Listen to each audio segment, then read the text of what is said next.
welcome back to Vermont Film Essentials. My name is David Metzger. I'm Devon Ewalt. I'm very happy to be sitting here to talk with you about Spike Lee's Do the Right Thing. Yeah, one of my favorite movies of all time. And it's still that. Mm-hmm. It still holds up. Yep.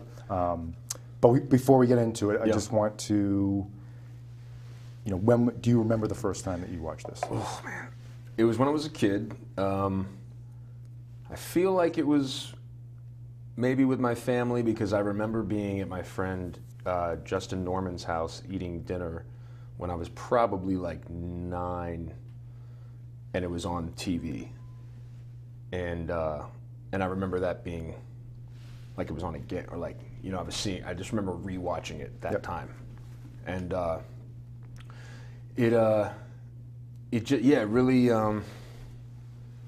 Even as a kid, it's like before you're really able to really come to terms with a lot of aspects of reality, it has an impact on you. It's just it really reaches into the heart of just humanity. Mm-hmm. Yeah, similar thing. It's like in high school, my friend Mike DeRoges and I think we were like in a big Kevin Smith phase, and this was like one of his favorite films. Mm-hmm. So we went to the video store knowing that we rented Do the Right Thing.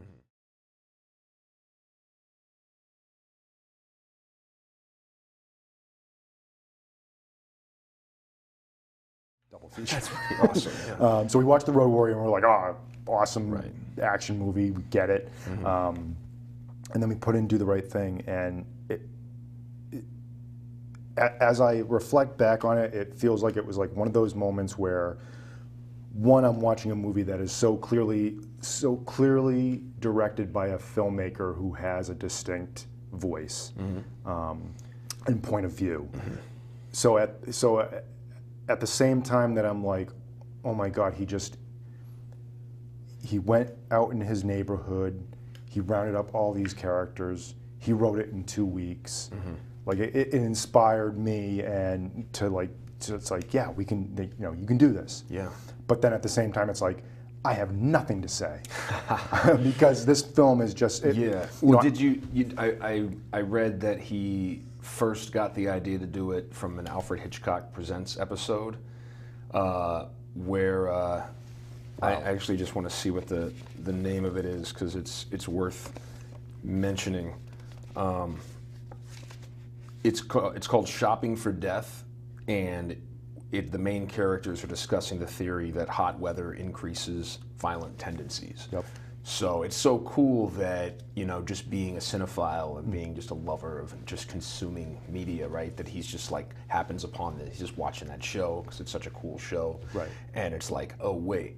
And that's the thing, and that's really, I feel, what sets apart the great writers from the pretty good ones, is that ability to be listening for inspiration at every corner, mm-hmm. and being receptive to it. Because it's one thing to be watching that, but then it's to have that all of a sudden get you thinking about different things that have happened and how you want to tell that story because you feel like this was not being given attention. It's really powerful. Listening is the perfect word, because watching it again for the show, all those same feelings of the bombastic style of the filmmaking, mm-hmm. the wide angles, mm-hmm. the push-ins, the camera movement, the colors. It's so controlled. Right. That's the thing, man. But I think for people who love this movie, they love the movie, mm-hmm. right? But I think there's a wide collection of people who undervalue it as a screenplay, mm-hmm. because it's so many different characters, right? And it's across the board. It's how he introduces you to each character too, because each one has an introduction that feels like it captures their individual essence, mm-hmm. from the mayor to the. I mean, it's just the way he introduces the film and sets the tone with Rosie Perez dancing. Yep. To fight the power, yep. And just it completely establishes the tone of the film. And then when I read how he met Rosie Perez, he saw her dancing. like he's paying homage also to like how he first saw her. Right. Like it's so cool. And apparently, like so he saw her dancing, and then she was on a speaker, yelling at him, and the whole time, like she says that she was yelling at him in her Rosie Perez way, and he's just sitting there smiling and laughing and just being like, I know exactly what to like. Right. Like I mean, it's her first film, and you know she's a force. Like yes. You know, my introduction to Rosie Perez, as I'm sure anyone of our age, was White Man Can't Jump. Right. And in that film, she's a force. Yes, she's incredible in that. She deserved an Oscar nomination for that. Yeah. And it's crazy that didn't happen. Right. I mean, did she actually get one? I can't remember. No, because that was the same year that Marissa Tomei won for My Cousin Vinny. So it's like if she can be nominated, then absolutely. Right. She's Rosie even Perez. great. She's great in a film, a marginally good film like It Could Happen to You. Yeah. I feel like she elevates that film because of her realism. And I think like if she didn't have the like she could also have the ability to annoy people, right? Mm-hmm. With the like voice Fran and the way she Drescher. talks. She could easily have become Fran Drescher. Right, but she's not, because she has like you can't help but root she's for such her. a natural actor. Yeah. I mean, but yeah, just across the board with this film, I was just marveling at the fact that it, like, I remember reading your Letterboxd review for White Man Can't Jump. Yep. I think it was you. It was either you or Mark Covino, but you were like, it has a very it's Shakespearean. Yeah. The way that the screenplay is constructed. Yes. And this is like, it's the same thing. Like, it's like, you know, not only, you know, you've got Ossie Davis as the mayor, and he's got his own life. Like, everyone is just so full of life. I mean, there's a Greek chorus consisting of Smiley, the mayor, and, you know, I was thinking Bugging Out too, just because he's trying to get people to see something. Yeah. So they're all trying to get all three. Actually, the mayor, he's just trying to keep peace. Yes. Or he's just trying to just like the three the three guys at the red wall. Right. You know. Right. Robin Harris. Yeah. I can't remember the other two's name, but Robin Harris, of course. The guy on the right has been in so much. Yeah. Just one of those recognizable character actors. Yeah. And they're so good, and that their scenes were improvised. Yeah. And then you also I didn't know that. Yeah. That's so good. He knew that he knew he wanted to have those characters. Just unbelievable. I mean, his delivery is. Come on, you a Babyface Kids fan? Babyface Kids, of course I was. Of course, I've seen that so many times. But and you even have, you know, Senior Reverend Love Daddy, right? You have Samuel L. Jackson. Apparently Bill Nunn was originally considered for, and thank God they cast it how they did, because Radio Raheem is just the heart and soul of this film. And man, I realized that, there's so many things I realized watching it this time. So when his batteries in the boombox die, it's like a precursor to his own death. Yeah. And then when Sal says, "I killed your radio," Right. his radio is his heart. It's the heartbeat, his heart and soul, and it's basically saying, I killed that thing that makes you run, Right. which is a battery, so it's like it's this. There's so much going on, and Sal originally says, I'm going to kill somebody. I mean, it's a masterfully written script. It's one of the best scripts ever. And that's one of those things where, as you know, kudos to him as a writer, because that's one of those things that you write and it's like come on, I can't get away with telegraphing the end of the movie at the beginning of the movie, right? But you totally can. But it's just like In the Heat of the Night with the killing of the fly. Yep. I mean, there's ways to. The thing is, even watching it this time, it's not like I.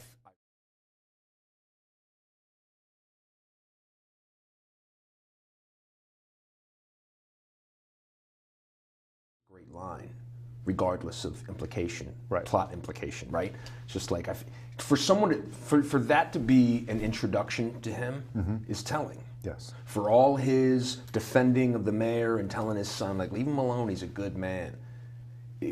there are tendencies in him that are dormant, and that he has been able to kind of work out of his system a little bit, and all of everything rising to a point brings that out of him, and that's when everything just collides in that one space. And so many, I mean, pretty much all the characters have that duality to them, and he takes the time to show it. Like there's that moment. It's like, okay, he loves his pizzeria. He built it. Right. It's his. But he's also, I'm taking pride in the fact that I am, I'm feeding the community. Right. And this is my community. Yeah, you can tell when he says that line that they grew up on my pizza. I'm proud of that. Right. Like, that's a real line, man. He means that. Yeah. And but to your point, like, there's also these tendencies behind things. When he's nice to his sister. Right. I mean, Pino may have been influenced by his friends and things like that. Right. A lot of times it comes from... It's learned behavior. Right? It's learned behavior. Exactly. But then, see, it's interesting. Pino and Vito they're just such well-written characters. And Richard Edson, man. Richard Edson, what an unsung... Absolutely. When I talk about him, and we get to talk about him later in Stranger Than Paradise, which is going to be great, but... when I'm talking about him to people, they're like, who is that? And sometimes I forget to go to this film, but I say, what country do you think this is, man? Ferris Bueller's Day Off. That's the only, and that's the tragedy of it. I mean, it's maybe one of the best character acting moments in film history in Ferris Bueller's Day Off. But his performance in this is incredible, as is so many. This film is, as great as the writing is, and actually it's because the writing's so good, that it facilitates all of these great performances. And De Niro, I guess, was the dream casting for Sal, and wow, what would that have been? Right, well, it would have been a different film. Right, and I think and Spike has talked about this in hindsight. He's like, it wouldn't have been the ensemble piece that it was because he would have, the gravitational pull to making it a De Niro.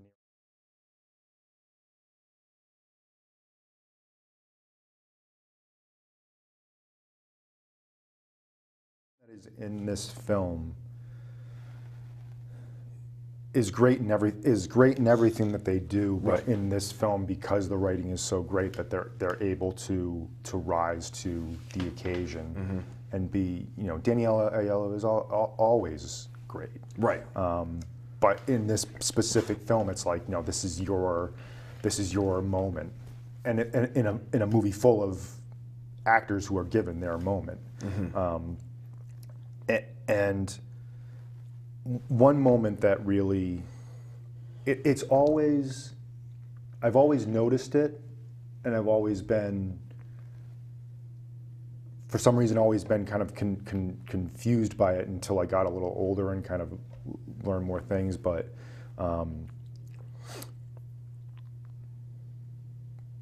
mother, sister, Ruby Dee. Yeah. Right? The fact that they're actual husband and wife too really just sells the but at the end, when the thing at the end happens, you see her and she says, burn it down, burn it down, but then a couple scenes later, I know it made me question whether she was the one who said burn it, because I originally wrote down that line, and then when she's losing it, it's like, wait, did she say burn it? Because it's man. And the only thing, the only thing I can think of is that, in that moment, she's time traveling back to the 60s when you had to make a stand like this, and it was so clear to make a stand like this.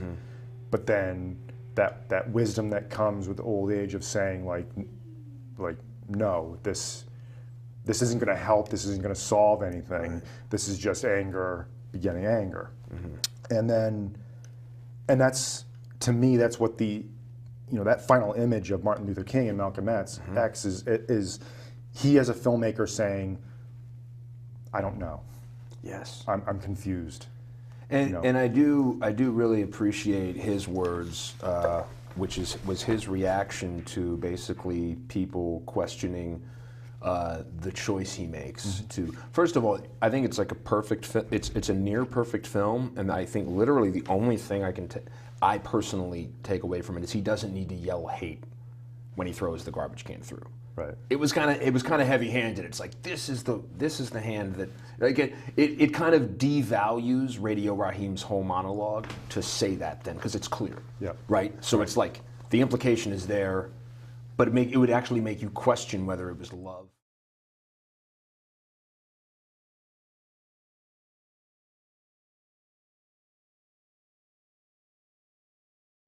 He says, viewers who question the riot's justification are implicitly failing to see the difference between property and the life of a black man. So, and there are later lines about the New York City will not tolerate the destruction of any property. And it's like not about the loss of a life. It's about, to the city, right? And that's the continued problem. It's still a problem in this country, and for this film really it's very necessary still. And I've watched it with people who have said I was with Mookie until that. And to Spike's point with that quote, he also has a quote where he says, like, everyone who comes up to me and says, was that the right thing to do for Mookie to throw it's never a minority, or it's never an African American that comes up and asks me that. It's always a white person that comes up and asks me that. Well, and it makes and I'm not. And the title alone, I mean, the mayor's the one who says it, right? Yeah. It makes you, question the absoluteness of do the right thing. Well, maybe the right thing for one person isn't the right thing for another person. Right. And maybe that's the only way he could process the loss of his friend. And what... and member of the community. See, that's the thing. It's like, this is a community. Right. And there are just things that are happening on this particular day. I mean, it's really an amazing just capturing of just like taking a day in the life, but like using it as putting a magnifying glass over the whole thing. And sadly, whether you watched it in 1989 or you watched it now, it's like it still holds up. It still has the power. And and he's always been, Spike Lee as a filmmaker, he's always been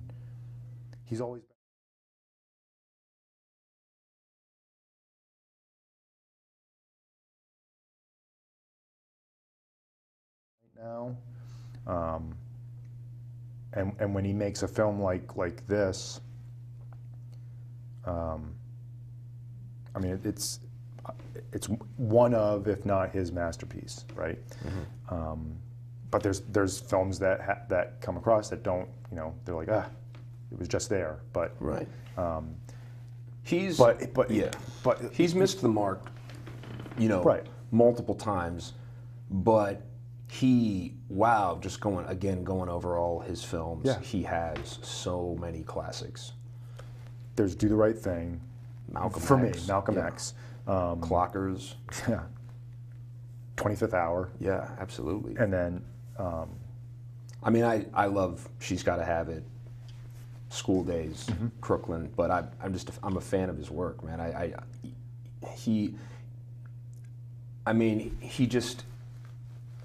He lives and dies by his approach to filmmaking, and sometimes it really elevates it, and sometimes it can be alienating. Like Red Hook Summer, I really didn't like. But you can't. I mean, he's been making films for so long, man, and the fact that I haven't seen BlacKkKlansman yet, but I can't wait to watch it. But the fact that he's still making films that are having that impact speaks volumes about him.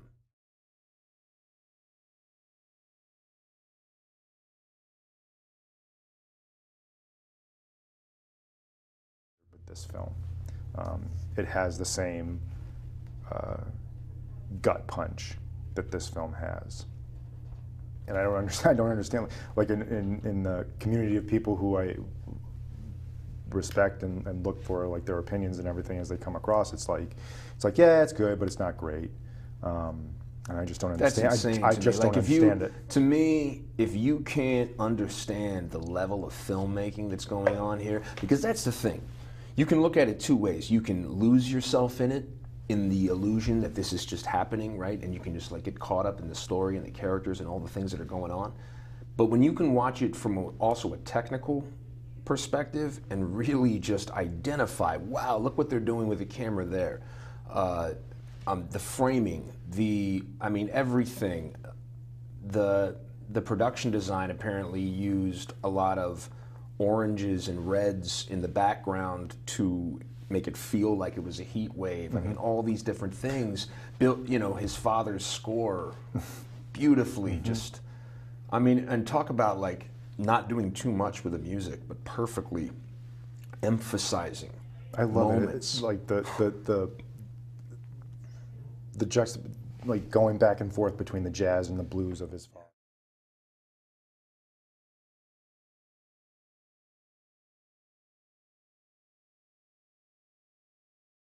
Celebrates Brooklyn, Yeah. like unabashedly, just like having that list of Brooklyn musicians, right? And just like, And see, and those are the types of things that I always get mad at, like people who are talking about Spike Lee. It's like I remember someone in college saying, like, I don't like Spike Lee because I always believe that the filmmaker you shouldn't see the filmmaker in his work. And I'm like, Woody Allen. what are you talking about? Let's see. I'm pretty sure Woody Allen starts talking to the camera. Well, and like all those things, it's like, do we really need the list of all the music and the choices that obviously are Spike Lee's favorite movies? Like, Right. yeah, because that's what makes it a Spike Lee joint. Yep. And that's what makes it his voice. That's why he's directing the movie. That's why it's his movie. And I can never understand what when people see his films, and it's like it would have been a great movie if he just held back on all those things that he usually does. Right. And That's it's like, what makes him who he is. We forgot to mention Mo Better Blues. Yeah. And Inside Man is also a great one. Yes, it is. Yeah. Yeah. Which I forgot, and maybe I don't know if I really noticed, because I might have just been caught up in the film, but I learned some trivia that like they deliver Sal's Pizza to the hostages in that. I never noticed that. That's great. So cool. And then I didn't really like the movie, but in Red Hook Summer, Spike Lee like reprises the Mookie character, and it's like basically the way he described it is that Sal ended up reopening Sal's in Red Hook and rehiring Mookie, and yeah, man, it's just he really is a maestro of moving parts, like how he's able to keep it going.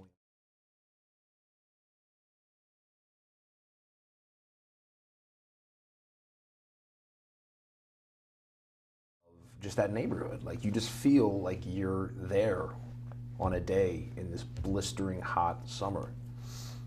It's amazing. Yeah. And he's talking about gentrification, like way before it became like really a prevalent thing of like where it's like completely taken over a lot of these communities. And then there are multiple Black Panther references. Ruth Carter, and costume designer, ends up winning an Oscar for Black Panther. It's all these little things that like he just there was really no one like him. No. And the thing is, he's such a student of cinema. Right. Which is what makes him such a great director, is because he found his own voice very early. But he never like really like, even when he does the love and hate thing, yeah, clearly he loves Night of the Hunter, right? But it's like, he does it in his own way. Right. Because you can imagine that, people are watching it.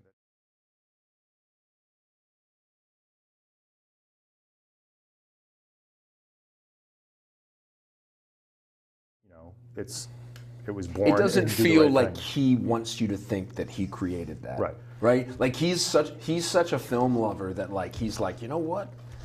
I'm gonna put this in here because it spoke to me. Yeah. And I want it to speak to other people, and I'm gonna basically employ it as a means of letting you into the mind state of this character. Right. And it actually externalizes the very duality that you mentioned in everyone. Everyone has the capacity to love or hate. Right. And then you have the mayor who says, I love everybody. Right? And you really have to pay attention to the words used in this film. It's all there in the words. And the fact that he wrote it in 2 weeks is just Unbelievable. It's like basically like the best art. It just comes out of you, right? Right. You're like a vessel Right. for it. And it's like a trust in oneself. it's Mike Nichols said that it's like any film project can be a magnet for like luck and great things, but it can also be a magnet for bad things. But it's just like he had this idea, he went with it, he wrote it all out, and then he just he surrounded himself by the right people. Ernest Dickerson, I mean, he's great. So good. Went on to direct Yeah. a ton of good films. And then like really just kept like stayed busy as a television director for Yeah, he's doing Walking Dead. I mean, yeah, some of the best shows. And also, what I love about Spike Lee is that, it's hard because when he does sound off in interviews, like there's times when you're like, oh, if you just. Sometimes he says it the wrong way, Right. Or he comes But across I feel like as the he wrong wouldn't. way. I feel like he wouldn't be being true to himself, Right. if he didn't Right. do it that way. But the way that and maybe it's the news media who takes Yeah. it and just spins it in such a way that it's Right. like he comes off as a blowhard, he comes off Right. as an opinionated prick sometimes. Right. But then you listen to him in interviews, long form interviews, and it's like, no, everything you are saying is absolutely right. And the fact, and beyond that, it's like he teaches at NYU. He takes students from NYU and puts them in his crew. That's really cool, man. He uses his crew as here's your student film, man. Yeah. Help me make my movie. Right. You will see what it's like to make a movie.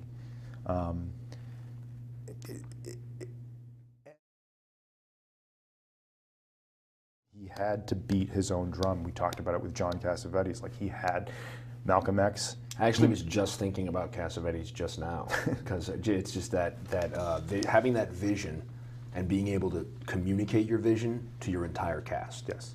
That's powerful. There's actually on the Criterion he recorded the first read through, and it's great because it's all of them all around the table reading the screenplay from top to bottom. Yeah, that must have been exhilarating. And there's moments where like they'll stop and like they'll be talking about a scene, and there'll be arguments.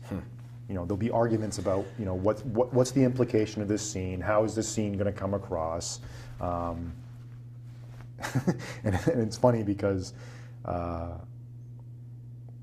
not Robin Harris, but one of the three guys on the stoop. He's going off and like saying how he thinks one scene is going to come across, and that the portrayal of the three men on the sidewalk sometimes comes off as cartoonish. Like from his point of view, is like I've never seen that. That's not like I can't connect with it. Right. And Rosie Perez is like, this is reality. Like Right. you go down the street, you will see three guys just sitting there. And that's it's the their same way of that whole barber shop kind of conversation in movies is not it became cliche, but it's not if you grew up going to like a barber shop in those cities. It's like in those neighborhoods. It's like, no, that's what you hear. So it's like, yeah. And that's the thing. I feel like, as you said, that was someone in the read-through. Yes. said that? Yeah, it was one of the three, and Yeah. and Rosie Perez is like she did it in her Rosie Perez way, so she's Yeah. coming off as like being like Right.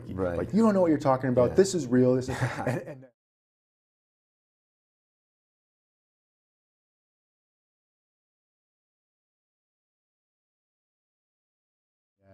and named the actor, and she's like, "Come on, I didn't yell at him." But it's funny then, like going back and forth about it.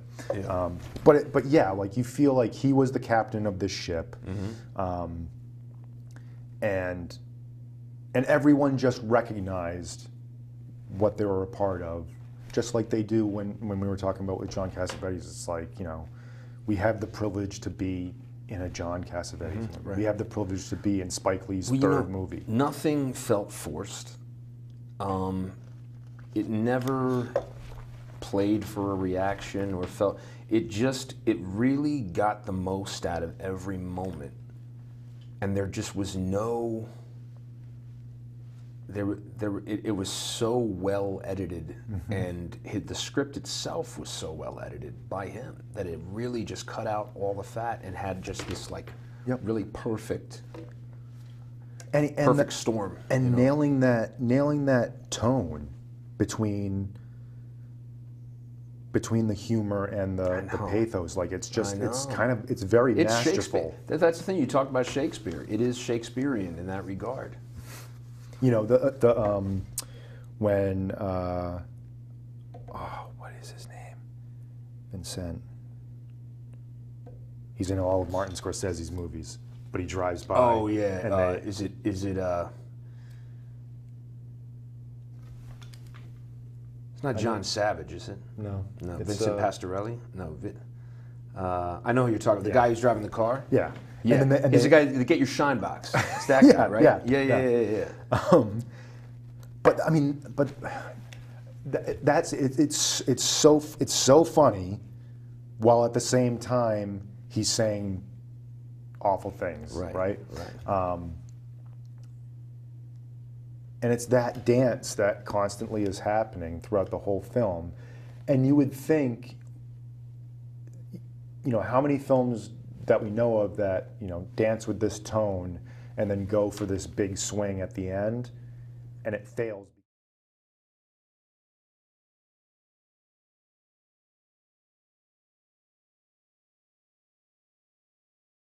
It's really hard to keep a hold of, and the masters really understand how to just blend it. And because the thing is, it's like, just if you're making a drama, like, people are still funny, right? Like, people don't lose their ability to have a sense of humor because they're in a drama, right? That's the thing. It's like, the funny moments aren't telegraphed. It's not like, here's a joke, right? They're not jokes. No, they're just funny moments. It's human comedy, right? And most of the time, when you're a witness to someone being so angry about something that is, dude, the slapstick moment of when, in fact, Giancarlo Esposito, by the way, is unbelievable. He's one of the best character actors of all time. Yes. And just the fact that he ended up playing someone like Gus Fring is just like the cherry on the sundae that he's created of his career. But that scene when he gets the Jordans scuffed, and it's like, and the guy just doesn't care. This is the thing. If that guy had just taken a moment to be like, I'm sorry, wow, those are new Jordans. Right. Those must have cost quite a bit of money. I'm really sorry, man. I just, he didn't care. And so that shows a lot about where I feel like Bugging Out's integrity of where if he had just been cool about it and come back and acknowledge what he did, it would have been different. But the slapstick.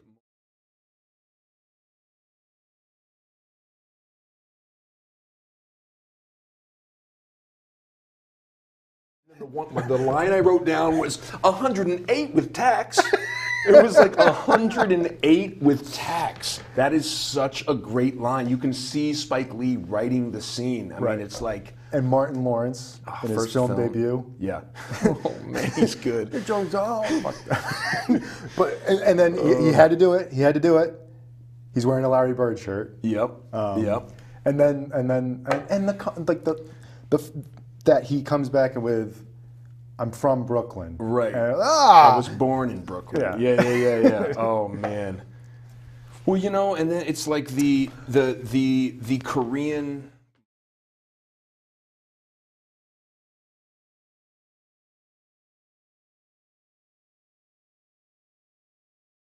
Apparently, that the owner of the man that the man, husband and wife, but like the man is a stand-up comedian. So it's just very interesting that I just got no sense of that just because he was so committed to playing that character. Right. And that scene when Radio Raheem's trying to buy batteries and they're trying to communicate with each other is so good. And then the great line from the mayor when he says the thing about, like, you're asking quite a bit of, like, what's the line? Like, someone to ask, oh yeah, you're asking a lot to make a man change his beer. Right. I mean, just little.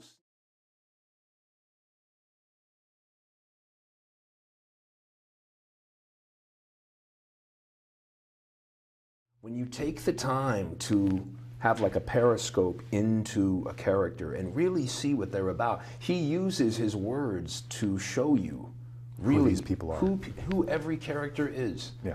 And it really just overflows with authenticity and realism, even amidst the stylization that he employs. Right? He is brilliant at balancing stylization and realism. Like, whoa. And you see how well constructed it is that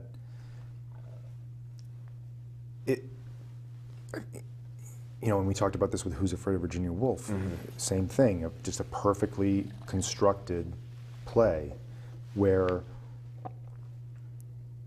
if one person had just reacted differently to something, it would have changed the course of everything, right? That is the mark of a strong narrative. Yeah. If you had just... Right. Because, I mean, why aren't there any brothers on the wall? Right. It's like, if he had just not He's actually making...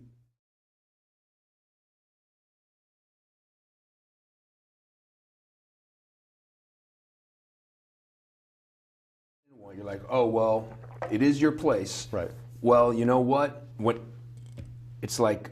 The black community is the one that is buying your pizza, so I think maybe rarely do I see any Italian Americans. Exactly, man. And Oh, by the way, I read that.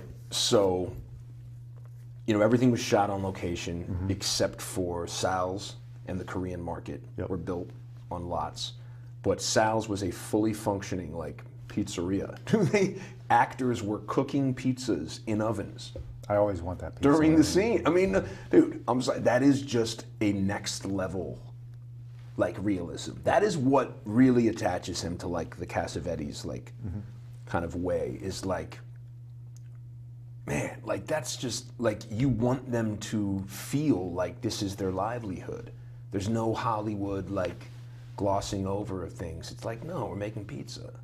It allows you to get more into character, to really feel like this is what's happening. I mean, brilliant.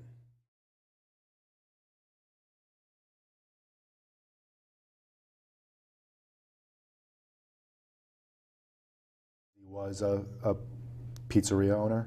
He's like, I don't know how to take that as an Italian American that you want me to play a pizza owner. It just seems like, and he had to say, no, it makes sense within the construct of this film that's in this neighborhood. It really got me thinking. I'm reading this book about High Noon right now, and Gary Cooper turned down the Red River role, and Howard Hawks was blown away. Yeah. And he's and Gary Cooper said, no one would believe that I could be that bad of a person, or that. So he turned on the John Wayne? In my head, so it went to John Wayne. Wow. And so in my head, I'm reading that, and I'm like, dude, you're an actor. Right. Like, you should want. I think Gary Cooper, because he wasn't like, he kind of like. I mean, not to get too off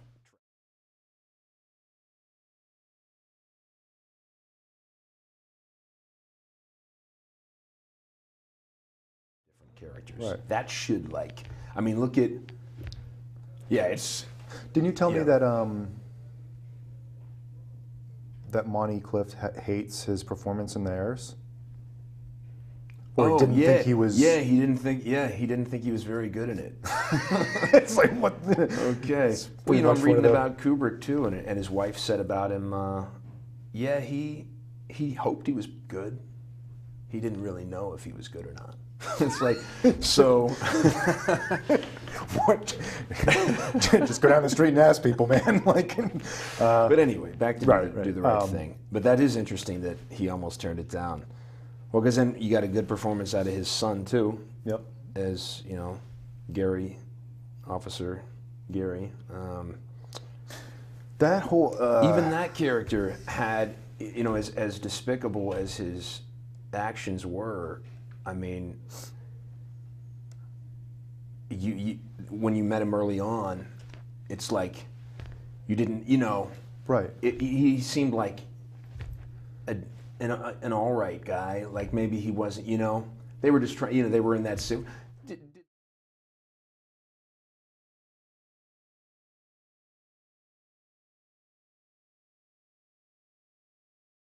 You know, it's a heat wave. Right. Come on, maybe look the other way. Right. You know, but it's interesting that just like Aiello, or just like his dad, just like Sal, it's like no matter how much you try to be a certain way, Right. when things come to a head, it's either you're going to make a choice, and they both chose. It's interesting that father and son, like, one said, I just killed your radio, and then the other actually kills him. Yeah. And that the other, you know, the other officer is at the same time saying, like, enough. Like, he's seeing what is happening in front of him. Yeah. Yeah, the whole, the ending, how the domino effect of how the scene is constructed, how one thing leads to the other, and just the power of how it just explodes. I mean, again, that's why I just think that this is, it should be one of those screenplays that should be held up and studied and looked at. Absolutely. Because, I mean,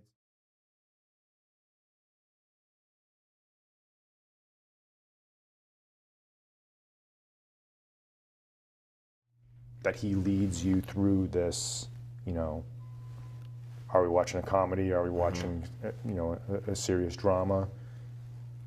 And then he just punches you right in the face. Well, you know, and it's also just the way it's like he's playing chess, the way he uses every piece of, it's like the mayor is someone who is getting kind of, you know, just taken for granted by, you know, some of the younger people in the community. The one guy says, I don't care about your pain.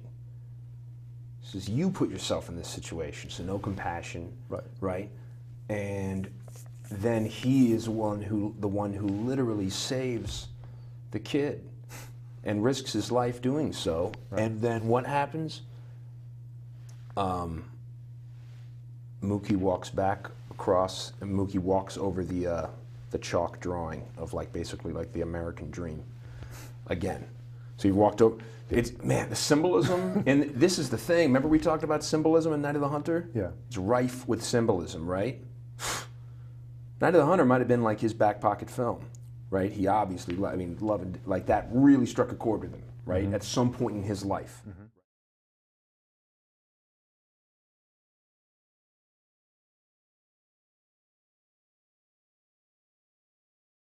And it's just walked over, like it does, and then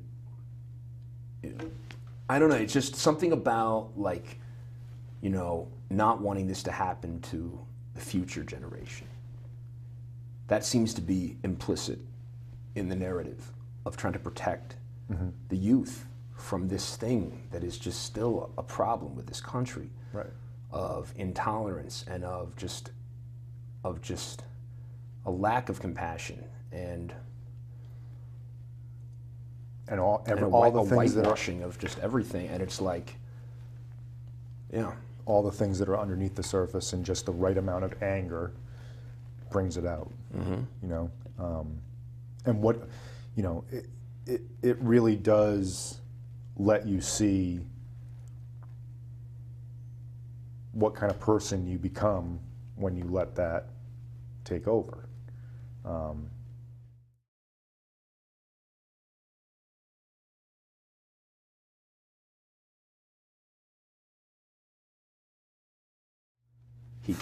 the actor kept, he's been in so many Spike Lee films. He's a great actor. He kept bugging Spike Lee to put me in, give me a character, so he created that character. And he turns out to be one of the most important characters in the film. For God's sake, he puts up the Martin and Mal. Now there are pictures of black people on the wall. Right. And it's the two that he's been talking about the whole film, and that the film, and obviously mean a lot to Spike Lee, the two quotes at the end. And I mean, in the whole film, it's like Bugging Out is basically like taking, you know, Mayer and Bugging Out. Mayer, Martin, Bugging Out, Malcolm. Right. I mean, well.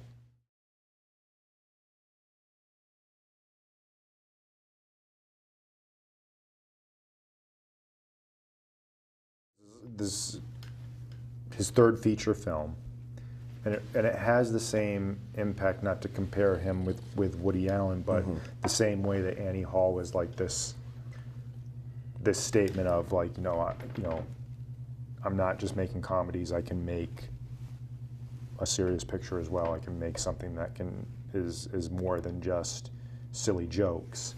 You know, he, with his first two films, struggled to find an audience, struggled to find that power, and then with this, it's just like you feel like he just like went just like and just let it all out. Oh, the thing I forgot to say, how heartbreaking is it when Smiley, someone who is just trying to like connect to people throughout the film, right, and is like almost like a nuisance to them, right? When he finally loses it and says, you know, I'm not going to say it here, but yeah, and when he finally succumbs to anger, it's like a breaking point. That honestly is.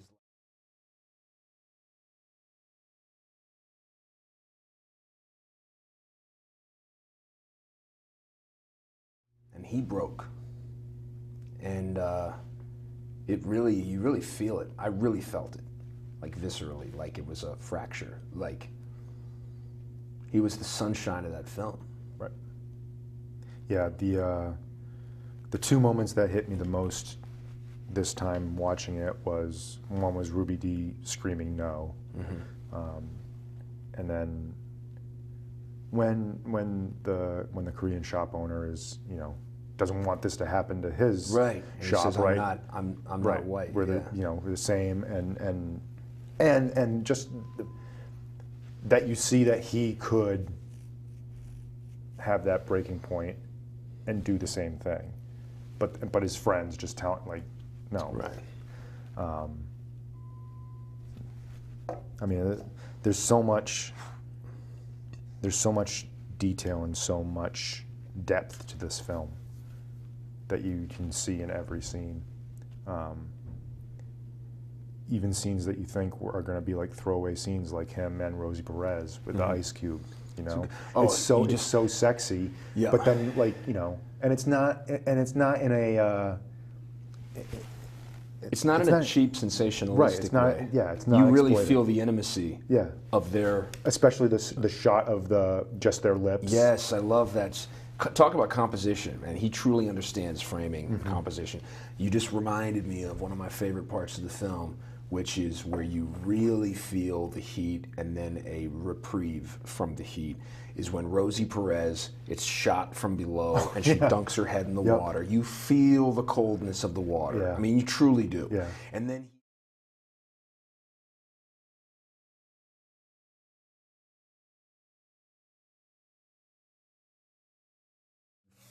everyone knows how good that feels if it's really hot out, to put your head in the freezer. Right.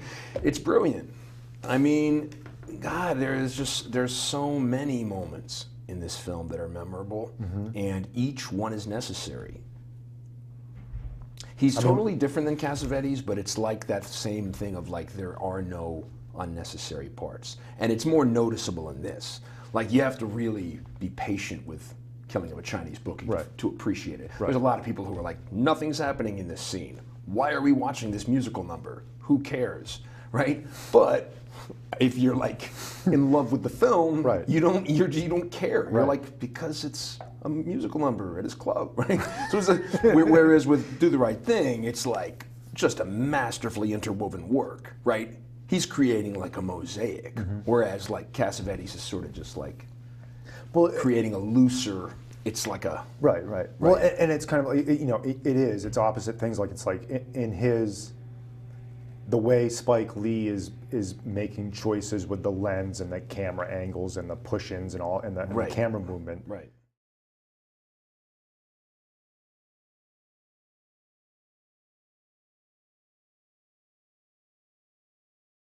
But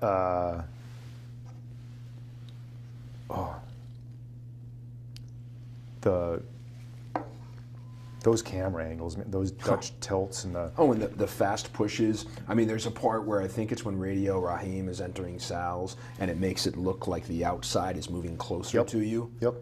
I noticed that this time because I love dolly zooms, especially when they're invisible like that. But like it's the same type of dolly zoom that is in Goodfellas, and he did it the year before in this. Because and I think it's Spike walks out to the fast push when Spike follows Buggin' Out outside. Right. Yeah. And then they do the same thing as the great. Dude, that tracking shot of Mookie just walking down the sidewalk at the beginning of the film. It's just such a great introduction to his character. And just the way he walks.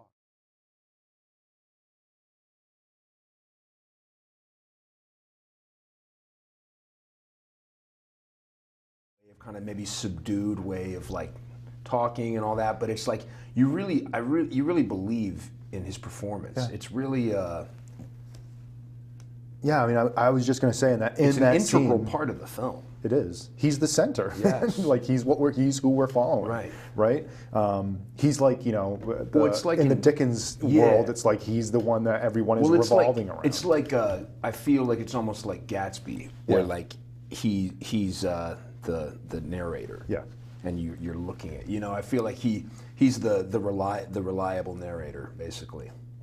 And I love how every moment is made true by, like that scene with him following out Buggin' Out. It's like, you know, this isn't about whether I agree with you or not, about that should be brothers in the wall. You're in my shit up, right?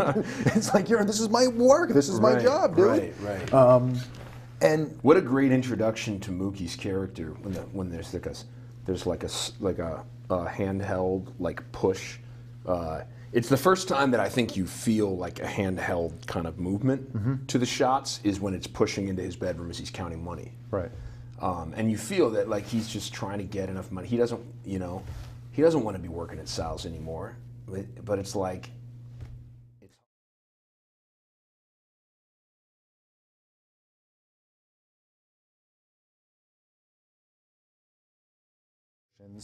is that, you know, we talked about it with the John Cassavetes thing. It's like if someone went out right now and did something handheld and the camera was shaky and jerky and all that stuff, that people would be like, well, that's a mistake. Why did you do it that way? Right. And with these push-ins, and particularly in the 90s, it's like when they're dawing in, you feel the rockiness of the terrain. Like, you know, even though they've done their best to smooth it out, you know, you're still jerking around, and just that immediacy and that energy you feel it so much.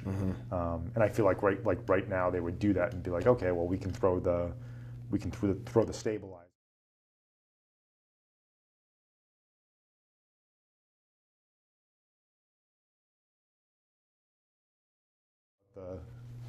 The centerpiece of the film, which is everyone talking to the camera. Oh yeah, saying which he does later in 25th Hour. 25th Hour, right? Yeah, It's weird man, because it's like you know, like what is it, the Tower of Babel, where like no one can understand each other. Yeah, I mean it's powerful. It's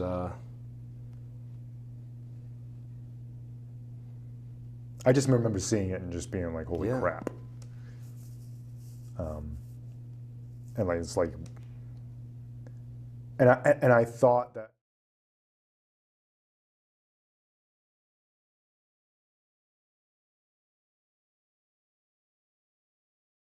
impressionable, and you kind of you get off on the big stylistic stuff. Yeah. But then as you get older, you're like, well, that's kind of, that's back there. I'm more into other stuff. Right. And I thought that would happen with that moment, that I would watch it and be like, well, it's the makings of a young filmmaker. Who Right, it's hasn't like when you matured go yet. back to American Beauty and you see those things that maybe were kind of gimmicky, Right. and you didn't see the gimmick Right. when you were younger. Right. Because you were just so energized. This none of this feels like that, because it's part of the storytelling. Because it's done. It's not necessarily done for effect. It's part of it's the thing that needs to happen at that point in the cinematic experience. And it's the same thing as like with Scorsese, where you want to say, oh, you're just showing off. You're just showing off as a director, but you don't. I just realized the whole point of it.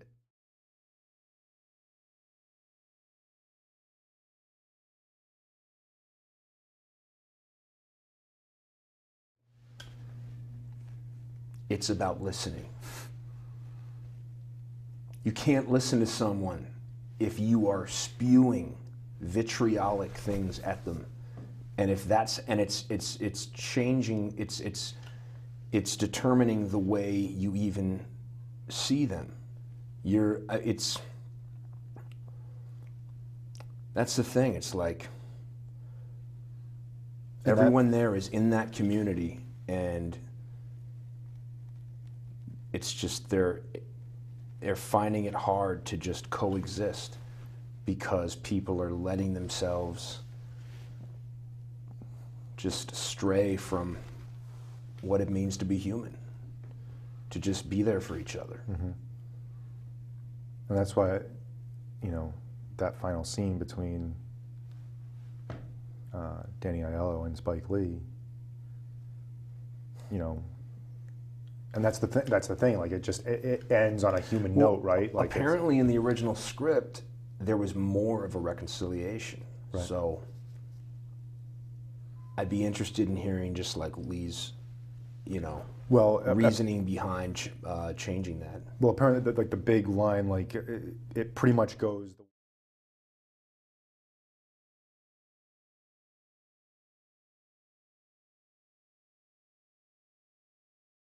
And that was the line that was just like, we don't need that, and he doesn't want to comment as to why he did it or not. I mean, to me, it was just that would have been one of those hit you over the head lines, right? Right, totally. But no, I love that it. They're angry at each other. They're still not listening to each other. They're not understanding why either of them feel the way they feel.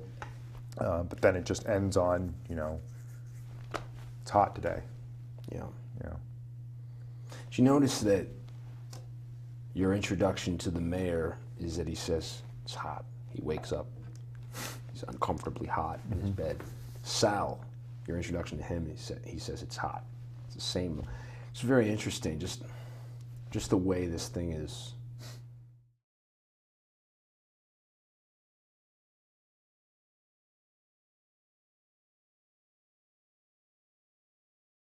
more you watch it, the more you can take different things away from it, because it truly was just clearly a passionate experience for him to write this film. And so much of him went into it, it feels like, of just needing to write this movie. I mean, you can always just feel it more when you feel like someone needed to write something. It's like an elemental force. It's not trying to do anything. When the screenplay is that good, wow, it's going to take a lot to not knock that out of the park.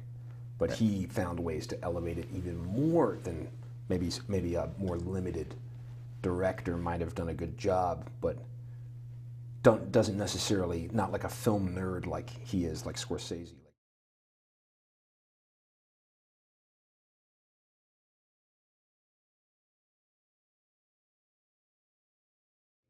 You get that feeling about him. And he's truly one of the great film directors, American film directors. He's one of those voices of American cinema. Yeah, it's like, just in case people forget, they need to go over that list of movies. Right. And really look at how many movies he's directed, first of all, and just the impact of this movie alone. And he's one of those filmmakers where it's not just his films, like he's a character. I mean, just he's at like the Knicks games, like, you know, tripping Reggie Miller. I mean, that just the smack they would talk to each other, and I think just how unabashedly he lives his life. Yeah. He has no problem just being himself and speaking his mind, and he never stopped. And I cannot wait to watch BlacKkKlansman, because I've just heard unbelievable things about it.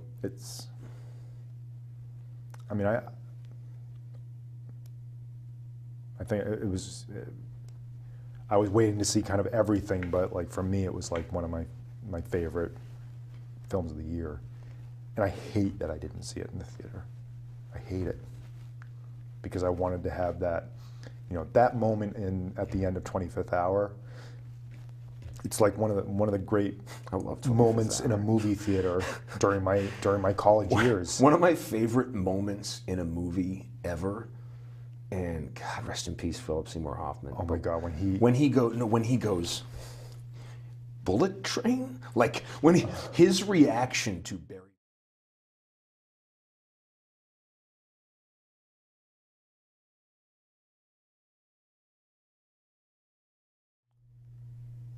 Rosario Dawson. I mean, it's a great cast, right? Incredible cast. But something about Barry Pepper and Philip Seymour Hoffman, it's like, whoa. It's a great dynamic. Two of the best performances I've ever seen.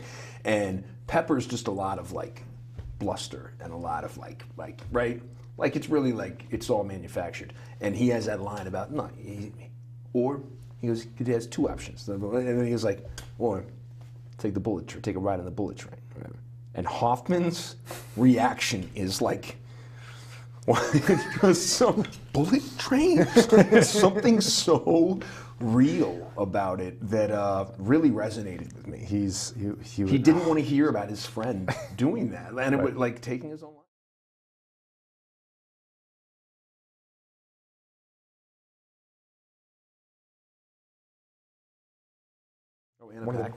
One of the biggest laughs that I've ever had in a movie theater was when he kisses Anna Paquin, and then there's just that moment where they do he's on the dolly, and him just staring at the camera like, what the hell did I just do? Right. He finds different justifications for using the dolly throughout his career. It's great, because didn't he use it in Clockers? Yep. So it's kind of like, it's like one of his, I was surprised that it wasn't in here. I think it started with Mo Better Blues.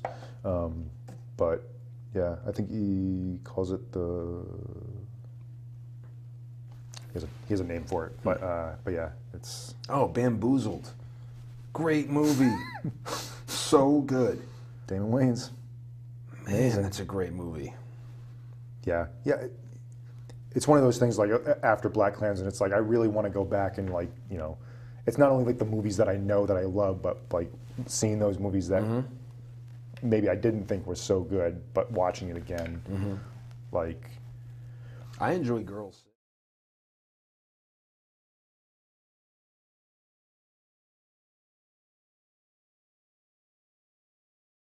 He introduced to us, like in Jungle Fever, there's Halle Berry in a crazy performance, and Samuel L. Jackson. But and you know, Get on the Bus was great. Get on the Bus is great. I mean, So many good performances in that film. I love He Got Game, not necessarily for. He Got Game is great, and it's not that Ray Allen is bad. It's just that Denzel Washington is so good. he's just very monotone in his delivery, and sometimes it just detracts from the film for me because of how good Denzel is. Like, so it's like it's just hard sometimes to like take that. But obviously, you need someone who can be convincing as a professional level basketball player, right? So that helped. It's just that I feel like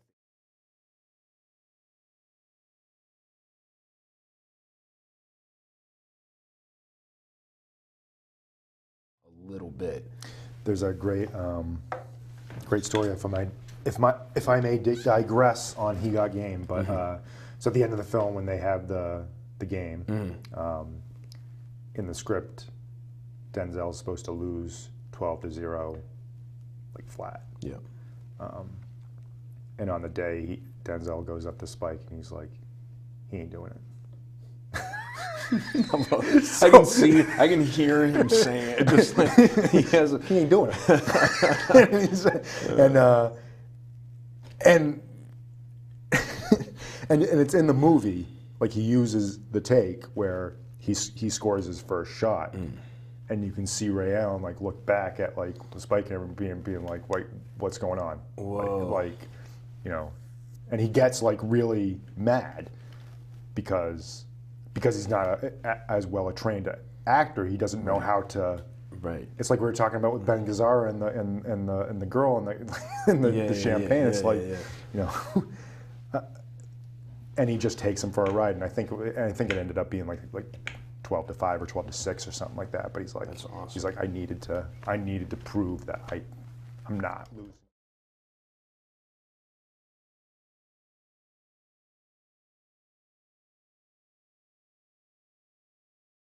One of the podcasts that I was listening to, you know, it's great hearing him say it, but then Spike. Also telling it on another podcast is just nice. I mean, I love the dynamics that he has with actors, and listening to him talk about how he shoots his films, the love and respect that he gives to the actors that are in his films. It's very inspiring.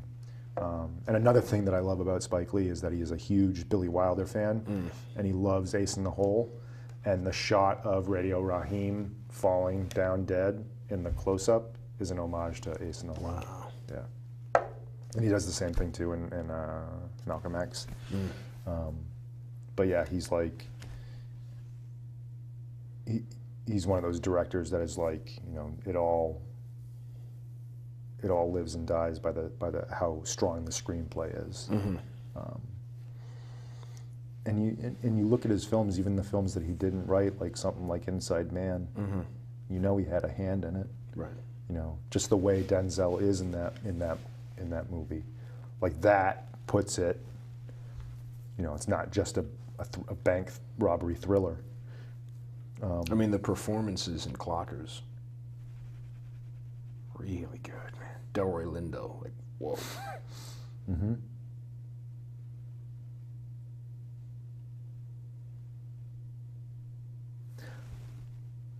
Yeah, this is a movie that.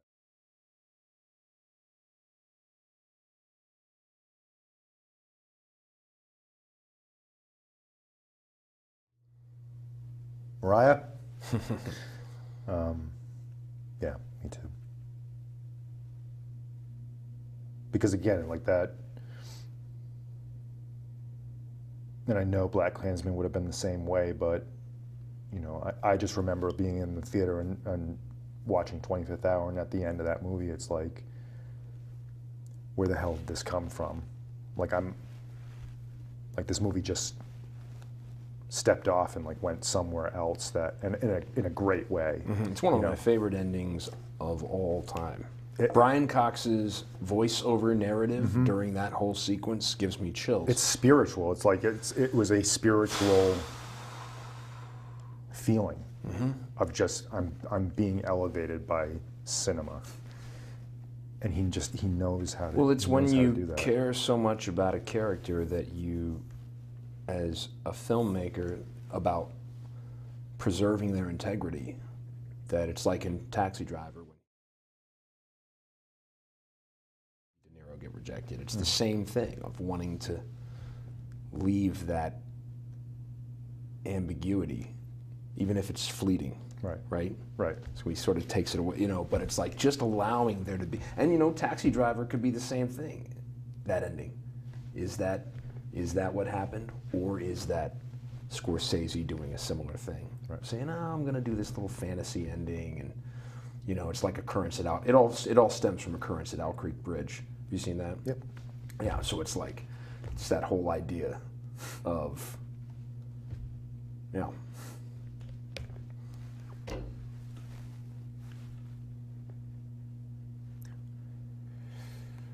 Spike Lee, do the right thing. If you haven't seen it, get out there and watch it. And he truly is one of our great American filmmakers, whose films you have to see. They're something to be reckoned with, each and every one of them. And I'm really glad that we got to finally talk about them. Me too. All right, next week, one of your picks. Jean Vigo's Latte Lente.